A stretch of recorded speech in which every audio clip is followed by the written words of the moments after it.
Hello everyone, let us understand the solution for this question. So we have given, so in this question we have to explain,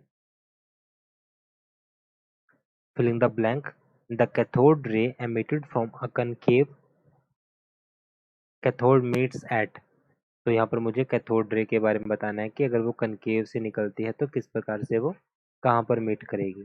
तो यहाँ पर हम इसमें देखते हैं कि जो इसका की कंसेप्ट होगा, की कंसेप्ट फॉर दिस क्वेश्चन।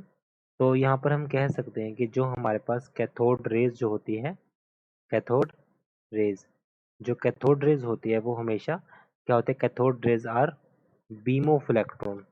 वो क्या होती है, बीम ऑफ इलेक्ट्रॉन्स होते हैं, बीम ऑफ इलेक्ट्रॉन।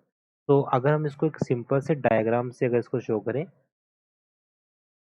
जो कैथोड रे होती है वो इस प्रकार से बीम होती है इलेक्ट्रॉन की, जो कभी भी डिपेंड नहीं करता पाथ पे। तो यहाँ पे सिंपल कह सकते हैं cathode ray is independent on the position of anode. तो इट इज इंडिपेंडेंट, ये हमेशा इंडिपेंडेंट रहता है,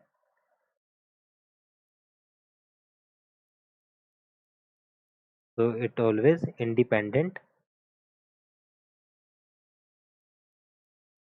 on the position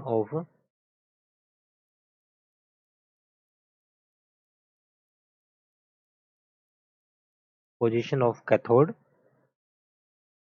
और एनोड, पोजीशन ऑफ कैथोड और एनोड, कैथोड और एनोड की पोजीशन पर हमेशा इंडिपेंडेंट है। तो अगर वो इस पर इंडिपेंडेंट है तो इट मीन्स वो हमेशा एक स्ट्रेट लाइन पे मूव करते हैं। तो इस पॉइंट को भी हम यहाँ पर लिख सकते हैं, they always move in straight line, move in straight line,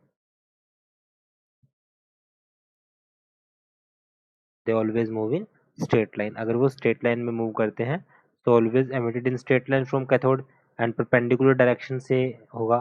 तो इसका मतलब अगर वो कैथोड से, cathode is made of A concave mirror, the cathode ray emit at centre of curvature. तो अगर वो कैथोड अगर इस प्रकार से, इस तरह से अगर उसके डायग्राम है कि वो कनकेव शेप में है, तो अगर वो कनकेव शेप में है तो इसका मतलब वो उसके सेंटर ऑफ कर्वेचर पर मीट करेगा। तो यहाँ पे हम कह सकते हैं, so cathode meet at center of curvature, so we can say simply cathode ray emitted from a concave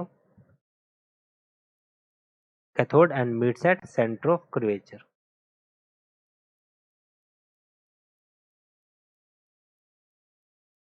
So it is our answer.